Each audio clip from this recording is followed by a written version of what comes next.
Well, it's a little too tempting to talk about anything else but the nation today. It's not terribly frequent that the 4th of July fits so perfectly over a weekend. And we're going to stick to the first reading today from the prophet Zechariah.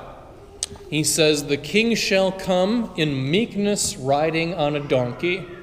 He will banish war and mightiness from the realm, and he shall rule from the great river to earth's bounds." So in other words, from the landmark closest to Israel and beyond. So at its heart, that that reading is about God ruling as a king, but paradoxically not through mightiness and war, but meekness and humility. As Americans, we need to pay close attention to that lesson, because mightiness and war, meekness and humility, there's a lot of all that stuff in this part of the world. This is the 4th of July, portion of it here, because this weekend we're called to celebrate and appreciate our heritage and our independence as Americans. That's what the holiday is about. It is a national holiday. So regardless of how you feel about Native Americans or the Revolutionary War or Civil War or any other chapter of our history, we are called to be grateful for our nation and for all of the good things we have in life. We don't need to wait until Thanksgiving to express that. And we have a lot to be thankful for in this country. Give you a couple examples of things that come to my mind. I love the fact that I don't have to walk around with a wad of 20s in my wallet at all times because I don't know who I need to bribe that day to go about my daily business. Other people in the world have to live like that. Bribery is so commonplace, it's practically a part of daily life. That would drive me insane. Anyone here who can't afford bottled water, or if we just choose not to pay for it for whatever reason, we can drink out of practically any tap of this country, and there is a very low chance that we will get sick from that water. That makes this country rather unique. We all have a great deal of space to live, both with respect to our houses and our homes and our public spaces. And let's not forget, our basic rights are very well protected in this country. I know there's not a ton of people, lately, but it's not like the government has declared that worship is illegal and set the attack dogs on us.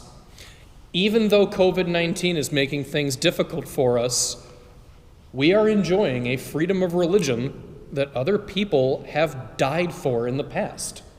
And in other parts of the world, they're still dying for the freedom of religion that we enjoy every single day. It is good to be an American. And of course, we have our problems. If even though we have a ton of money, our education system really isn't as effective as it could be. Healthcare is a gigantic mess for a lot of people. Racism and bigotry seem to just thrive here, and I don't fully understand why. And we should all be ashamed of just how violent this country can be sometimes. A few weeks ago, one of my friends posted something I strongly disagreed with on Facebook. She said there's no such thing as the good old days. And she basically made the argument that we all just sort of fantasize and romanticize about the decade we miss the most in our past. I'm like, no, that's just wrong. Some of the old days were good old days. I remember an era where school shootings were absolutely unheard of. About this time last year, I lost track of what school shooting people were talking about because we had 3 of them in the same month, all in America. We clearly have a problem of violence in this country. So what are we supposed to do about all this? What does it mean to be an American of faith in 2020? Well, I think we need to take a lesson from the prophet Zechariah and emulate the king who rules not with mightiness and war, but with meekness and humility. Maybe the things we should be the proudest of are the littlest things of all. The freedom that we actually have to live our lives.